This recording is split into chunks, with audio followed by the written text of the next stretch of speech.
Jai Ram, Jai Ram, Jai Sitaram. Sahana bhavatu, sahanau bhunaktu, saha viryam karavavahai, tejasvinavaditam astu ma viddishavahai. Om Shanti, Shanti, Shanti. May we give praise and glory to Lord Rama and also to Mother Sita. We ask that that one may protect us both. May that one nourish us. May our study be full of vigor and energy. May we be illumined from our studies. May we not unnecessarily cavil or argue with each other. Peace, peace, peace be unto all. So, carrying on the series of the story of Rama, we enter into a new section. This is a section called Ayodhya Khanda. That is that portion dealing with now the scene that is set in Ayodhya. And I'm sure many of you know what's coming because, in brief, we know that there is an element of human animosity, human jealousy, there is human drama, there is sadness, there is exile. And what Valmiki is telling us very clearly is life is not smooth, life is not supposed to be smooth. I was talking to a small group of people this morning, illustrating this point. We were discussing what is dharma. They had previously a talk on dharma given by revered Swami Purnananda, a beautiful talk. So I wanted to test their recall of the subject. And I asked them, so what is dharma? And there were some mixed reviews, so to speak. And this is where our Sanskrit helps us somewhat, because we look to the roots of words. And the root of the word dharma, and Rama is the embodiment of this dharma, is that thing that holds everything together, the thing that binds everything together, holds everything together in harmony. It occurred to me this morning that if there wasn't something that held our bodies together, there would just be atoms in fields. And we know that these fields, we can call them quantum fields, and we don't really know what they are, except that they're fundamental. The most fundamental thing we have in modern physics today are quantum fields. We can imagine it in John Wheeler, the great physicist, his expression of quantum foam, that things come and go, something like the Guinness in Ireland, where bubbles come, carbonated bubbles come up to the top, form a nice froth, and as quickly as they appear, they disappear. They rise and fall. And they eliminate each other. As long as an electron comes, a positron comes, a particle of antimatter, they annihilate each other. We don't know where they go. They disappear into this amorphous quantum field. Anyway, supposing the atomic structures that we are made from, let's say quarks, electrons, neutrons, and so on, they all dissipate. They all go away. They're not held together by any principle. Then what happens? Well, we don't have any visible body made from a concept and a form, or a form to create a concept, and vice versa. And so there's nothing that holds anything together. And the point of avatara, some theological concept that allows the cosmic balancing power to descend and restore this dharma, this sense of harmony, then history becomes very different. And the natural order of things becomes disturbed because prakriti or nature is rough. It's, again, it tells us something about the nature of the term, a roughness, a kind of lack of smoothness, lack of refinement. Prakriti in its equilibrium is thoroughly refined. Nothing's moving. You only need to find some shifting, some shuffling around that you'll notice any difference. And so that is the cosmic order of things. Same thing also, the whole of nature is trying to restore harmony. Just like when you drive a car and the car wants to go off to the left, automatically you adjust it and it goes to the right. So this is the order of nature. Nature itself is doing it for us, making this correction. That's the secret of why life is life, per se. But it does mean that things go out of balance, even just for the time being. And it does also mean that things can be restored.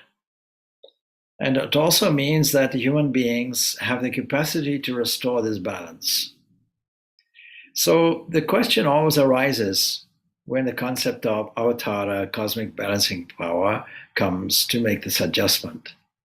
Because Jesus suffered on a cross. Rama is suffering exile. Not only that, but we know that Sita is abducted. I don't want to preempt the story, but anybody who has a general knowledge of the story will know that it's centered around Sita's abduction. And Rama's attempt to adjust that, to bring it back. We might even bring in some philosophical concept to say that Sita might represent the jiva, the soul. And when it is reconciled to the Atman, there's a union, a mystic union, which is the highest point of what we call yoga. So with this in mind, big question, why should such an entity suffer? And it defies our concept of a cosmic balancing power that has omnipresence, omniscience, and omnipotence within it. So this is a great question that is asked. And the reason is it gives us some balancing concept. It gives us some idea of this inequality. And the only way we can explain it is that this cosmic balancing power is playing. This brings in a concept of Leela. Now, coming to Ayodhya, we can imagine the scene where Parasurama was challenged, Vishnu's bow was broken, everybody's now in Ayodhya. 12 years have now passed. We have to fast forward 12 years. But if we go back, we have to understand not only does Dasaratha want a wife for all his sons, but particularly Rama, but he also wants a succession. That's the whole thing behind it. And so as he's growing older, Dasaratha's world becomes fuller than ever of the glories of his eldest son. And Valmiki goes to great lengths to tell us about the glories of Rama. The hardships and sorrows of life on earth get eclipsed by this wonderful description of this beautiful Rama. And whatever avatara I assume, says the Bhagavan himself, the Lord himself, my play must go through the feelings and experiences appropriate to that incarnation. And that would be the explanation. So who was this Prince of Ayodhya who through his body, life, and experience suffered the sorrows of mankind and saved the deities? This is the eternal question. Who was he, acting and behaving like any other man? Well, he wasn't just any other man, and his appearance demonstrated it. The ever-present, all-pervasive being who rules the world from within and without, according to the theology, incarnates and saves us. Kamban, who is the Tamil poet, he begins his version of the Ayodhya Kanda and refers to this marvel of how the King of Kings allowed himself to suffer cruel machinations. Now we are going to read the story, of course, as we go on, but we probably know already that there was a hunchback maidservant, and there was a stepmother, Rama's stepmother, and she felt that she wanted to deprive him, Rama, of the scepter, that is the symbol of office, where he would be king, and banished him to the forest and beyond the sea. That we know is the story. We won't leave it like that. We will go through the story, but we have to explain a little bit about the sufferings side of things. Now, it's true that Dasaratha loved all of his sons, but he had, of course, a special affection for Rama. And Rama deserved it because of his royal qualities, because of his adherence to Dharma. And we've just explained what is Dharma. Because although Dharma is the thing that holds everything together, what binds everything is a function, or it's there for a function. Without a function in mind, there's no reason why atoms should assemble themselves even. So the function in Rama's case is to rescue Sita, to restore Dharma, don't forget the story begins with Ravana, to kill this, to teach us a lesson in terms of moral qualities, how to behave, how to make rightful decisions, even though they may seem difficult and painful for us.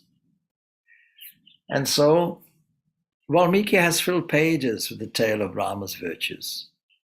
And the great Muni, Valmiki, is never satisfied drinking from the ocean of Rama's qualities, says the text I'm reading from. He describes Rama's gifts and graces, sometimes directly and sometimes as seen and admired by others. And so in many other ways, he dwells on the qualities that made Rama the ideal man. So from the start, the ideal man. This is why we begin our prayer, Jai Ram, Jai Sita Ram.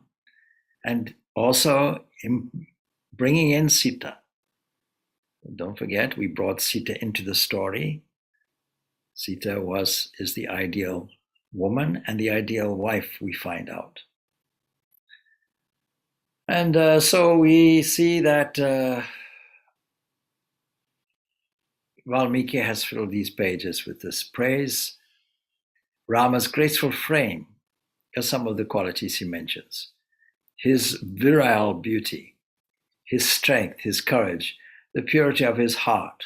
So not only physically strong, physically ideal, physically attractive, but that comes from within, and that is his courage and his purity of his heart. His perfect life is compassion. It's all very well being strong, but you have compassion, sweetness of speech, his serenity, his deep wisdom, but also his statesmanship was also noticed. And they was all were admired by the people, and so made them eagerly look forward to his becoming king. But first of all, there has to be an official appointment. He has to be made a king in waiting. So Yuvaraja he's called, Yuvaraja. And Dasaratha knew and rejoiced in the expectation of this appointment. But you see, in those days, kings looked like dictators. They looked autocratic. Certainly Ravana would have been autocratic. But a good king would be a consultative person, having a board of trustees, if you will, around him, and never making a move without consulting them. So it had to be ratified. It was part of the law. And so Dasaratha proposes to all the great rishis and wise people around him and the leaders of the city and kings from neighboring lands also, because his kingship would also affect neighboring lands around him. They attended what is called the Raja Sabha, an assembly of all the royal kings and all the those dignitaries and so on. Last Sunday, we were at a national commemoration day where all the dignitaries were assembled, all the government ministers were assembled, all the military heads were assembled, and invited guests. So they all get seated in this assembly hall, and each in its appropriate place. We can see that from last Sunday's National Commemoration Day, that seats are carefully designated, preserving the dignity of the occupant and appropriate recognition of their status as is necessary diplomatically.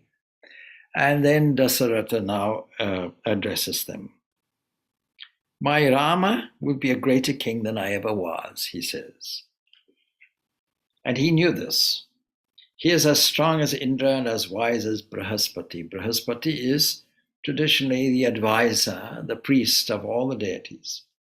And once I have made him Yuvaraja, I can leave this world in peace. Don't forget, the aim in life ultimately is freedom. Not in a post-mortem condition, but freedom in this world and in this life. So there are four aims of life. And if a person lives to be 100 years, they do their duty. First of all, their dharma is to establish this basis of morality that holds everything together in harmony.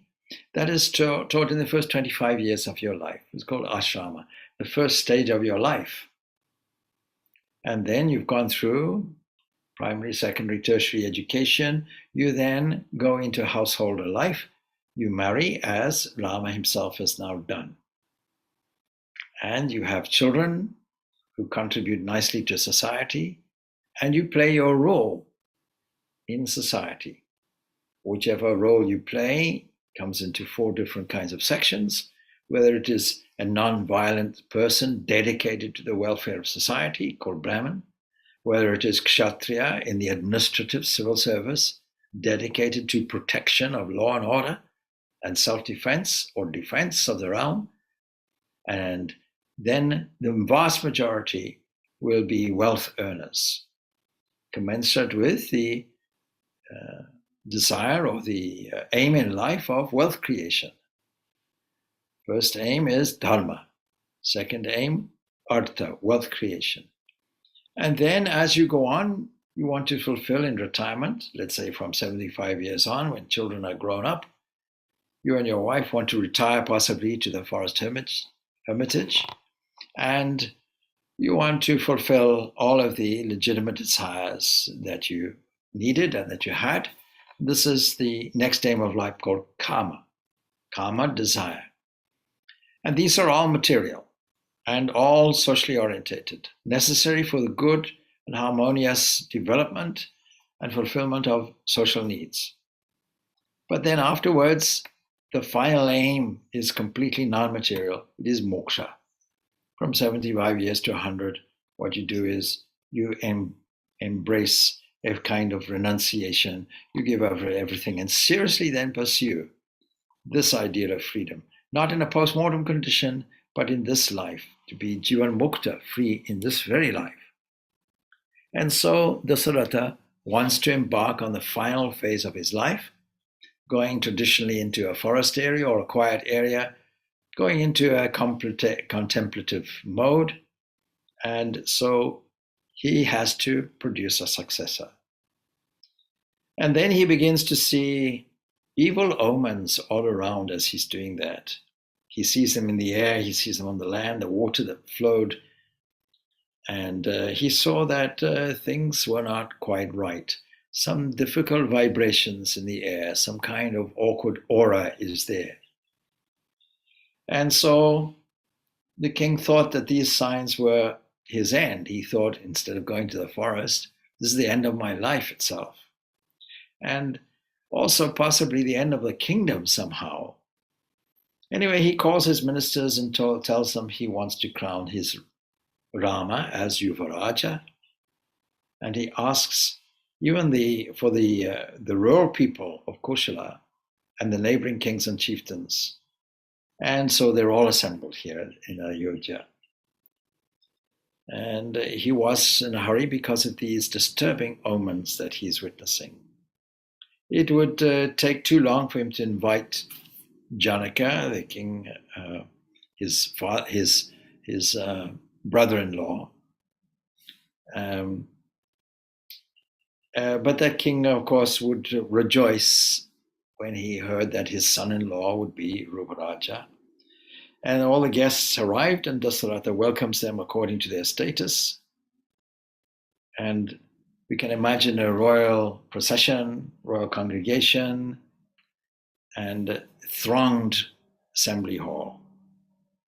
Now, we can imagine how Dasaratha, flanked by his gurus, his wise people, enters, and we can imagine him climbing on his royal throne, and the king, who is father to the people, he starts addressing and laying out his concerns and his plans.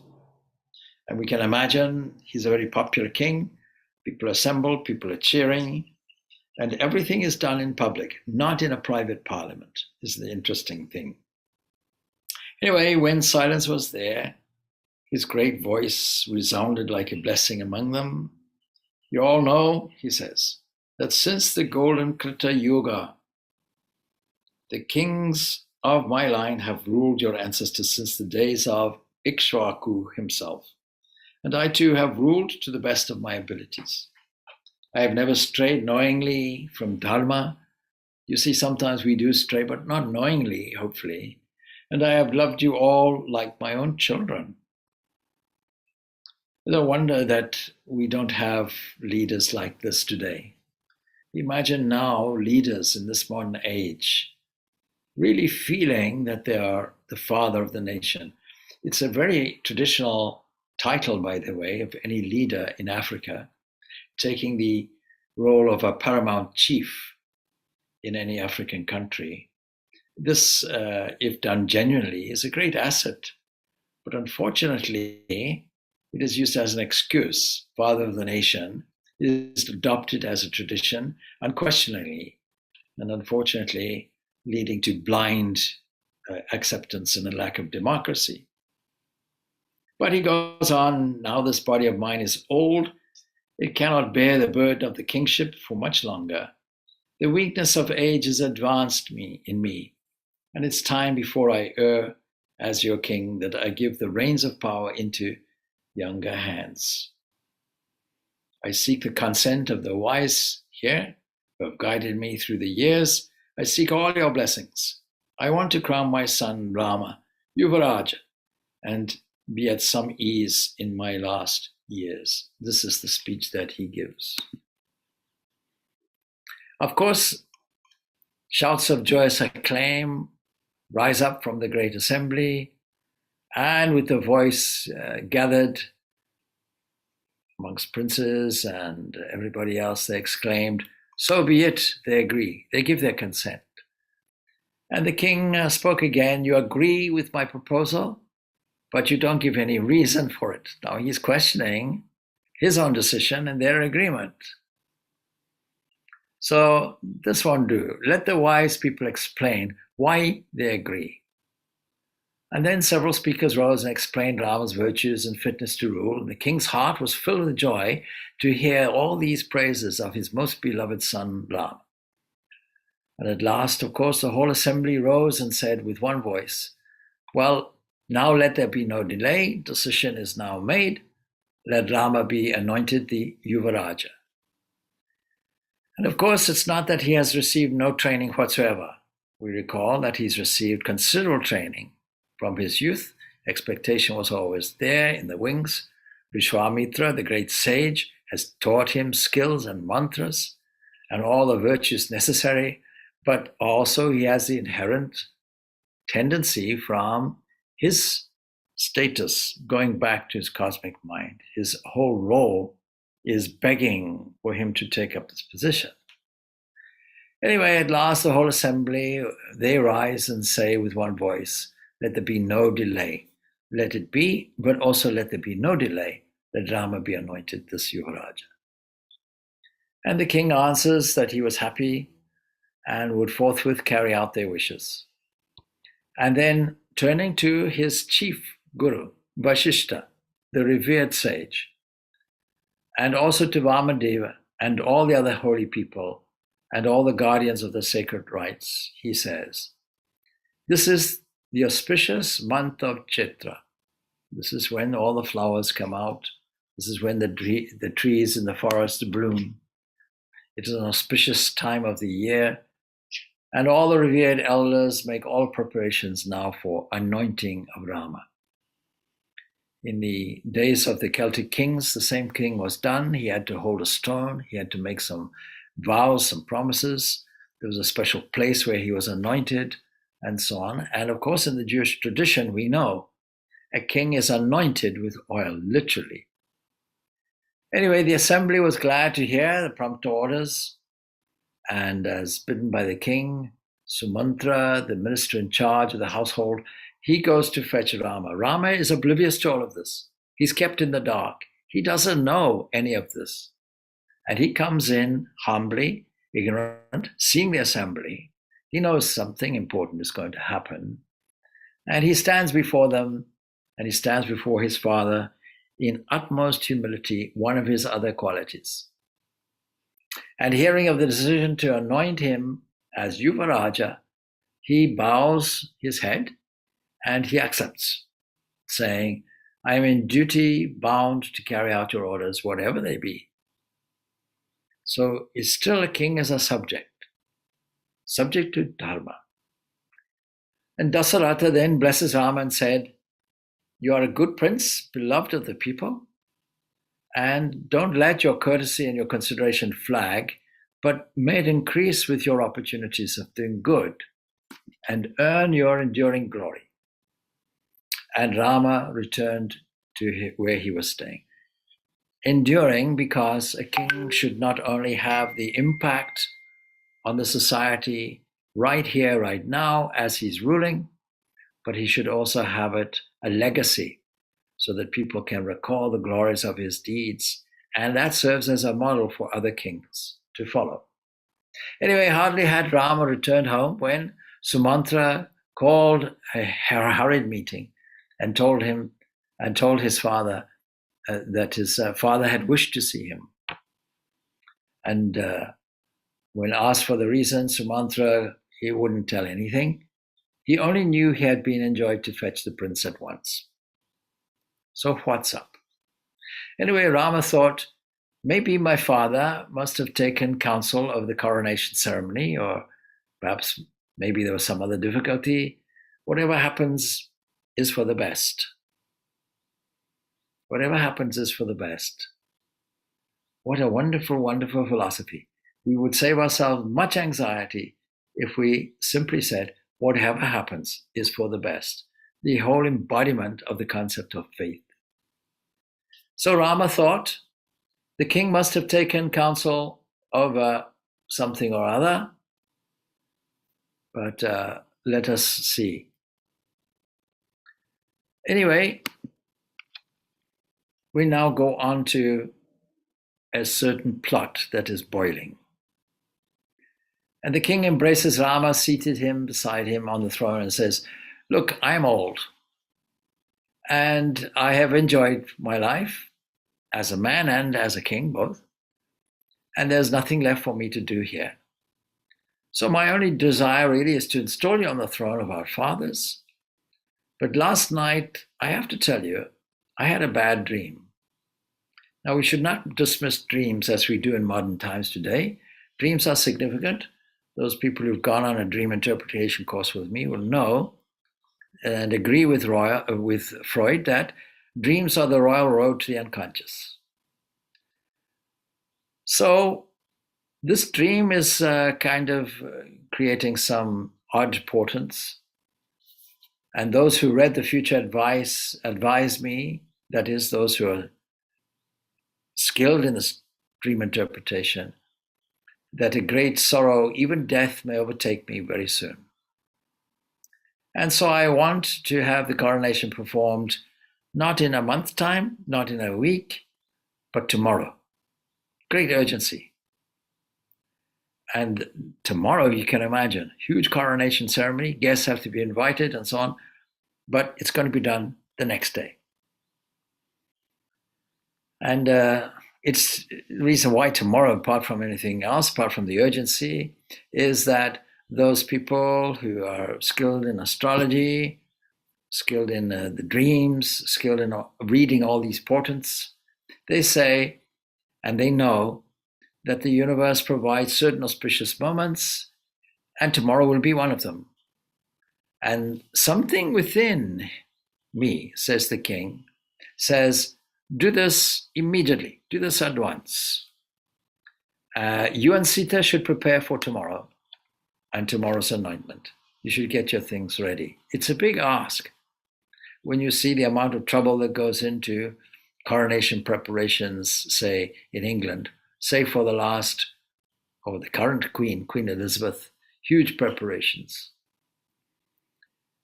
Coaches have to be polished, horses have to be prepared, military have to have their rehearsals. In the St. Paul's Cathedral or the Westminster Cathedral, I think it is, has to be prepared. And a lot, the service has to be prepared, a lot of things have to be done. Guests have to be invited and travel.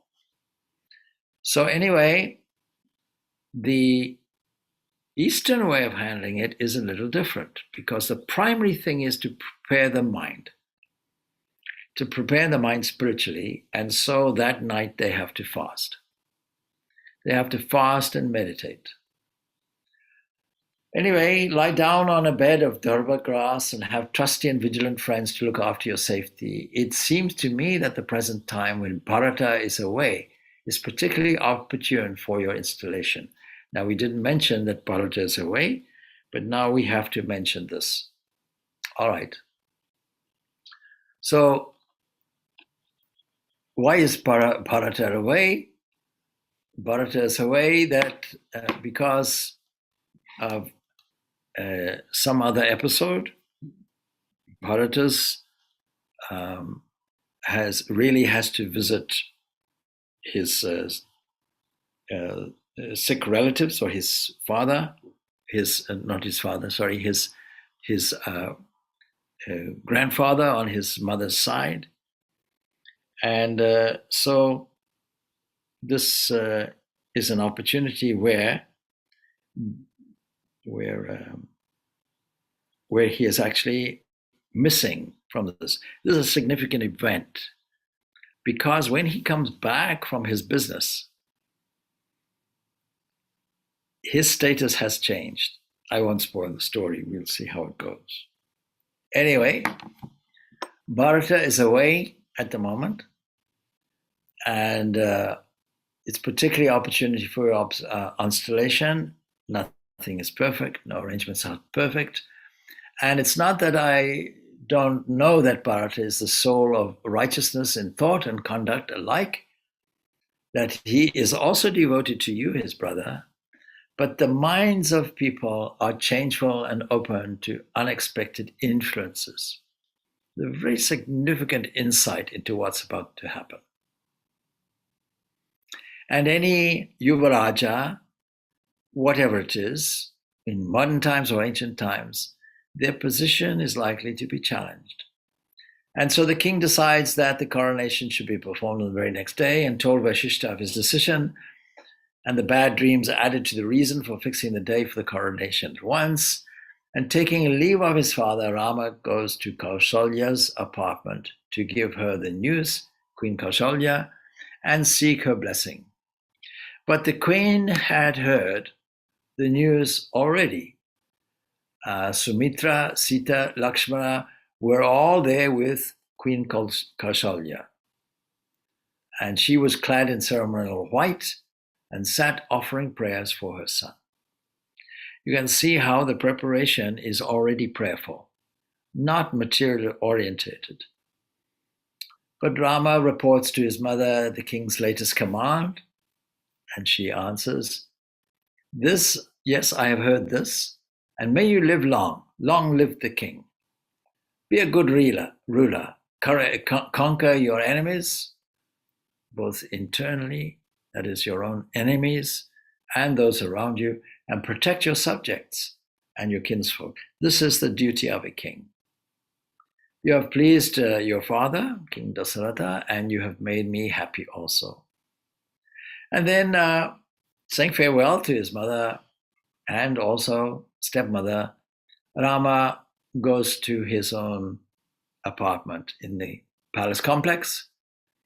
And then, as directed by the king, Vashishta came to Rama's place, and he was welcome at the entrance.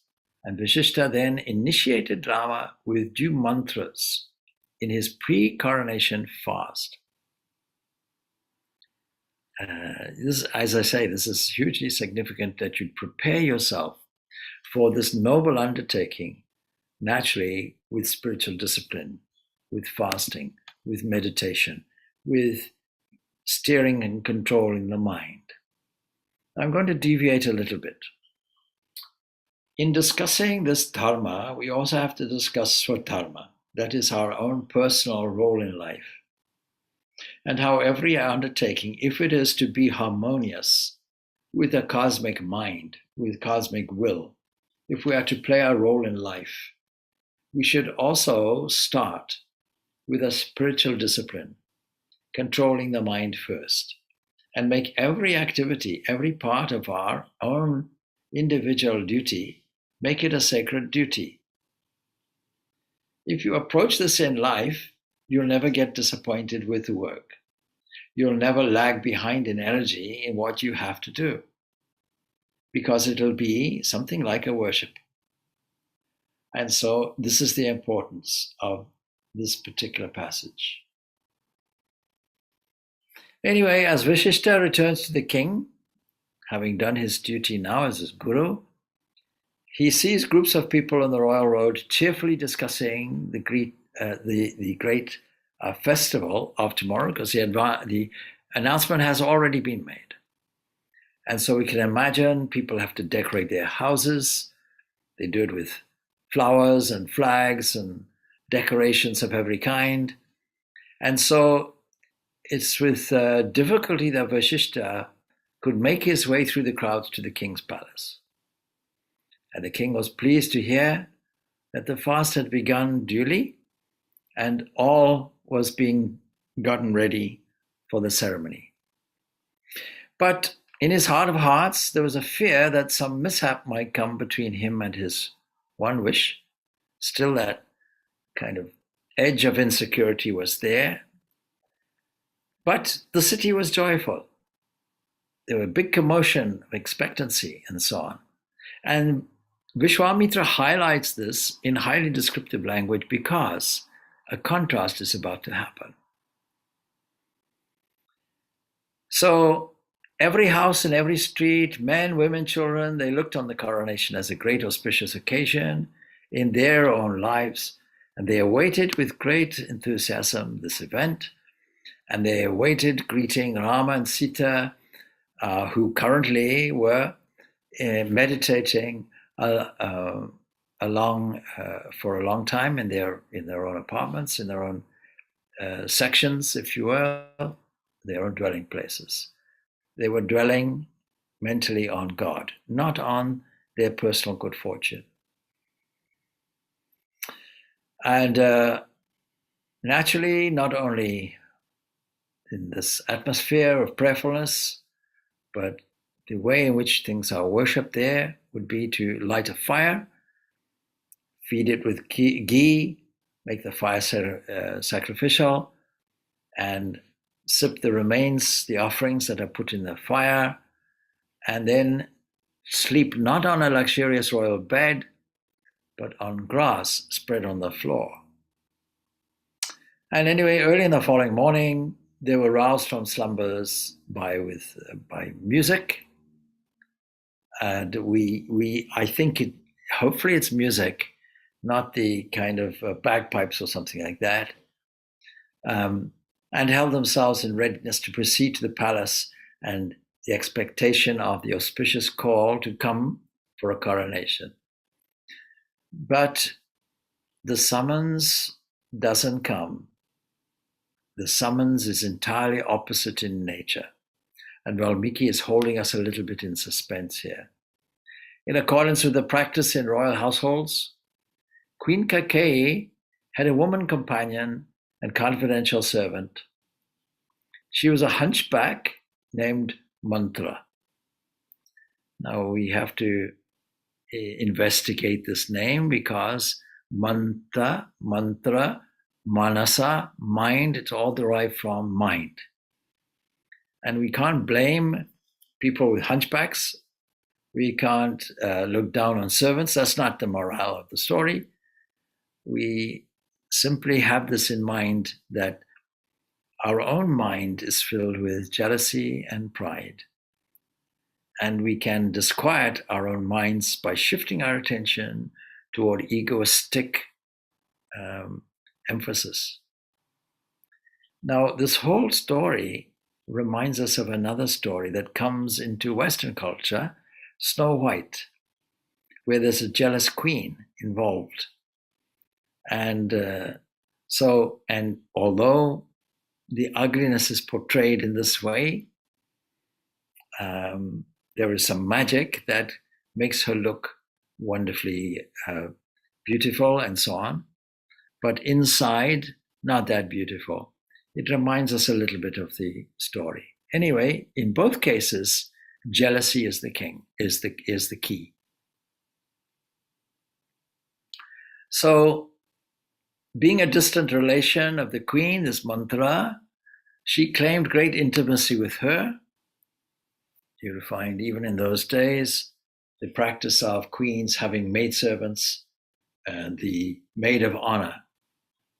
A Mantra is one of the best known characters in this story. Every man, every woman, every child throughout the world knows and detests the character, the portrayal of this Mantra. And also, we know what's going to happen. It is Rama's exile. Everything was beautiful. We can see Valmiki's very, very beautiful description of the jubilant mode of everybody, the jubilant mood and mode of everybody, and something disastrous is going to happen. A cloud of depression is going to descend, and it is all Mantra's fault, so people say. But we cannot blame the character or the person Mantra. The Mantra is our own minds, our own jealousy. Dasaratha's death and all the sorrows which befall the royal family all come onto Mantra. Anyway, on the day in which Dasaratha summons the assembly and decides to anoint Rama as Yuvaraja, Mantra happens to climb up to the terrace of the women's apartments, and she's standing surveying the town below, and she sees the streets were sprinkled with water, gaily decorated. Flags are flying from the housetops. People are wearing new clothes, bright jewels. You can get the contrast here. People are smeared with sandal paste, decked in flowers. People are moving about in crowds. People are expressing things in a jubilant and happy mode. Musical instruments are playing in the temples. There's no end to Valmiki's descriptions of the jubilant mood of Ayodhya at this point in time. And Mantra couldn't understand the reason for all of this. She's out of touch because she didn't know what the king had decided and what celebrations were being made, but she guesses. So Mantra turns to a servant and asks her, "Why are you wearing this silk dress? What's going on in the city?" And Kausalya seems to be distributing gifts to brahmanas for priests. She's a thrifty lady, and she wouldn't be doing this for nothing. Something big is going on. And there was no Sky News in those days either. So there are festive sights and sounds everywhere. Now the little servant girl answers, dancing with great joy, "Oh, you don't know that our Ramachandra is going to be anointed the Yuvaraja tomorrow morning?" And this, of course, was news, and Mantra was overpowered with sudden anger. Now, anger, of course, is the third gateway to hell, we're told in the Bhagavad Gita. Lust, greed, and anger, and they're all associated. So, quickly, Mantra hobbles downstairs, and straight away she enters Kaikeyi's room, Queen Kaikeyi. She has open access. And Kaikeyi was resting on the bed. "Rise, rise," she says, "foolish woman." This is how familiar she talks.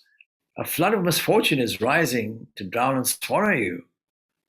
You're destroyed and ruined. You're going to be betrayed here. Something is going to happen. It's not in your favor. Your own sun is setting. Foolish girl, there's no time to sleep.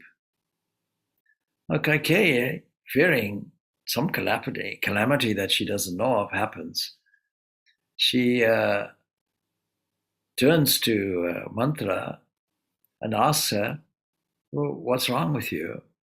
Why are you so upset? And Mantra is not only full of anger, but she's also clever and cunning with it.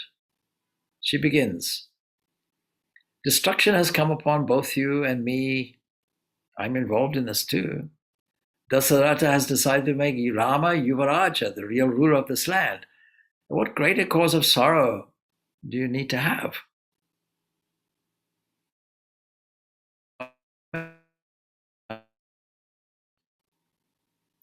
I have come running to you. You were born and bred in a royal family. You were married into a royal family. And now everything is over. And you are the favorite queen among all the queens. And so, like the simple woman you are, you have been deceived. Now you can see how our own minds can work.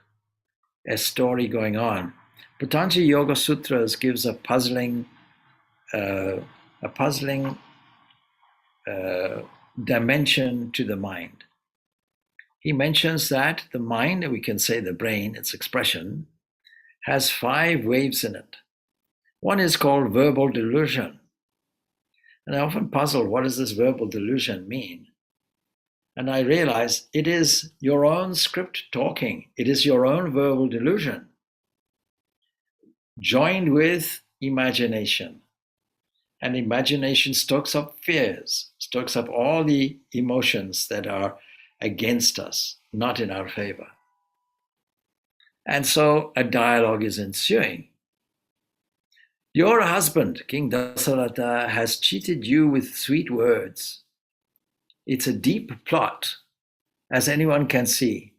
He put Bharata out of the way by sending him to the distant place of his uncle.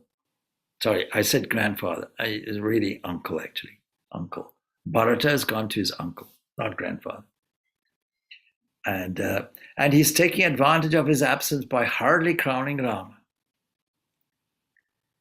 And by tomorrow, it'll all be over. And you watch all this lying in bed and doing nothing, while you and all who depend on you are being destroyed. And so Mantra went on talking. Kaikeyi's ears heard the words without quite heeding their drift. Like the rest of the royal household, her mind was overwhelmed now with the joyous expectation of Rama's coronation. She's not a bone of jealousy at this point, for she loved and esteemed Rama like everyone else. But Mantra, you have brought me good news. Is my son Rama to be crowned tomorrow? What greater joy can come to me? Here, take this. Ask me for anything else. So saying, Kaikeyi took the necklace off her neck and gave it to Mantra. It was a royal custom at once to reward with a rich gift anybody who brings you good and important news. She doesn't understand what Mantra is saying. Kaikeyi thought Mantra, like any other officious personal attendant, was ingratiatingly jealous in her mistress' interests. And how could this woman understand the goodness of Rama or affairs of state? Firstly, we don't understand many things. We tend to see things from our own point of view, from our own perspective, and make our own interpretation and superimposition of our own take on things. And so, how could this woman understand the goodness of Rama? Yes, all these affairs of states, politics, and so on. And so she thought her foolish fears would be banished if she saw that her mistress was happy at the event. Kaikeyi's mind was still uncorrupted at this point. She had a culture of noble lineage. She was not easily amenable to low or mean thoughts. But this dialogue with Mantra and being influenced by Mantra's obvious grief and disturbance She flung away the necklace. That's Mantra. Flings away the necklace and says, "Woe to you, stupid woman! All is lost, and stupidly you laugh with joy. How can you be blind to the misfortune that's coming to you? Because you're the favorite queen, you're going to go out of favor, because Rama's own birth mother, she will now be the favorite queen. So how can you be blind to this? Am I to laugh or cry at this stupidity? Your rival, Rama's mother, has conspired to make him king, and you're jumping with joy? You're an insane woman. What would be Bharata's state when Rama reigns? Would not Rama fear and ever look upon Bharata as a dangerous enemy? And in those days, sometimes, you can see in the various episodes of the Ottoman Empire, how the Ottoman kings do away with their own brothers ruthlessly as potential rivals to their own kingdoms. Threat can come, no doubt, in other kingdoms where dharma does not rule. So Rama knows human nature. He knows that Bharata, if he is alive, would be a constant threat to his power, and therefore Bharata must be killed. Rama has no other option. Because she's thinking that Bharata, or that Rama and Bharata and all of them are as degraded in their thinking as she is. He knows that the dangers is her interpretation of things. Hereafter, there is no security for Bharata's life. Tomorrow morning, Kausalya will be a happy woman, and you will bend before her. You'll have to bow to her. She'll be the first queen, and you'll be just a well-dressed slave. That's all you're going to be. You'll stand before her, hands clasped in obedience. So from tomorrow, your son too will be a subject. He'll also be a slave. In these apartments, there'll be no more honor or joy. And so she stops this dialogue now for grief to continue. And Kaikeyi heard all this, and now she starts to doubt. Why should Mantra have such fears? Was her first port of call. Doesn't she know Rama? How he is the embodiment of dharma, righteousness, goodness, the embodiment in human form of the Lord himself descending here. So she says to Mantra, you don't know, have you not known and rejoiced in Rama's truthfulness, his right conduct, his humility? He's the older prince and he gets the kingdom. Bharata will get it one day after him, no doubt. What's wrong with all this? Why do you feel such grief? After Rama, Bharata will reign for 100 years. Don't cry. You know how affectionate Rama is to me. He takes me as my own mother. And he cares for me more, actually, than his own mother. And doesn't Rama also hold his brothers as dear as life itself? Isn't it right that you should fear is it right that you should have any fear of Rama or be in any doubt about Rama's character or what he will do? Alas, continues Mantra on her sales pitch. Why are you so foolish? Once Rama is crowned king, what chance has Bharata? Don't you know the rule of succession? When Rama ascends to the throne, all prospects of royalty for Bharata and his line are at an end. And after Rama, Rama's son will be king. After him, that son's son will be king. It won't be Bharata's line. And so the succession will go.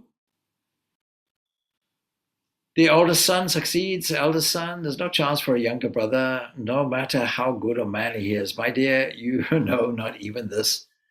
What is one to do now? So 2 points she's making. Firstly, you'll no longer be the favored queen.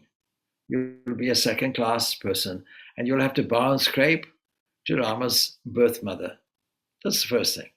And secondly, your own son's chances will be ruined. And not only that, but Rama may see him as a potential claimant and do away with his life, like so many kings would have done possibly in those days in the past. We can see examples, as I say, from the Ottoman Empire.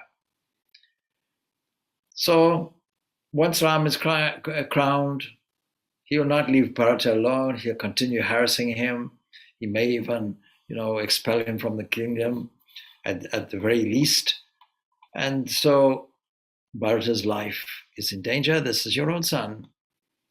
If you want Bharata alive, please advise him to remain away at his uncle's place in exile, for if he comes and returns, he'll be coming to his own death. It would be much safer for him to leave even his uncle's house, because people know where that is, and hide his head in obscurity in some more distant land. And Kaushalya is no friend of yours, by the way, Rama's mother. She bears you a grudge because you are the king's favorite and have often slighted her. And now she's sure to wreak vengeance on you. You know the wrath of a rival wife is a raging fire when it finds its chance. You may take it that if Ram is king, Bharata is as good as dead. Therefore, think hard, be firm, decide something and stick to it. Somehow Bharata must be crowned. Rama must be banished from the kingdom. Now, this is an important background and an important dialogue, because if you read the story in a cursory way, you will actually blame the Queen Kaikeyi and say what an evil queen she is. And that's a little unfair. See how she's been persuaded. And you can see also how our own minds get persuaded in this dialogue.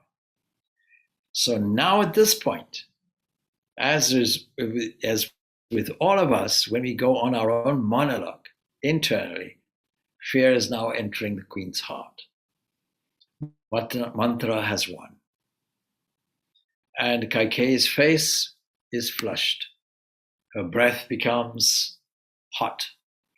And she's helpless, and helplessly clings to mantra for comfort and safety. And because his first two wives had borne no children, Dasaratha, following the royal custom, married Kaikeyi. That's how he has the four wives. At that time, like Henry VIII has his 6 wives. And at that time, Kaikeyi's father secured from Dasaratha the promise that the child of her womb should become the king after him. Now he's breaking his promise. In such a promise given by a childless king, there's nothing surprising and nothing wrong. And at that time, his then queens had long been childless. It's a different scenario, different case. But the king had to take a third wife for the sake of progeny. Even then, his wish for a son to be born was not fulfilled. So many years has passed. And in the midst of this story, we have to say goodbye to the story until next week, when we'll hopefully pick it up again. And so with that, we temporarily leave the story and the drama that goes with it and the misfortune that follows. Om Shanti Shanti Shanti. Peace, peace, peace be unto all. Jai Shri Rama. Jai Shri Sita. Jai Shri Sita Ram. Thank you.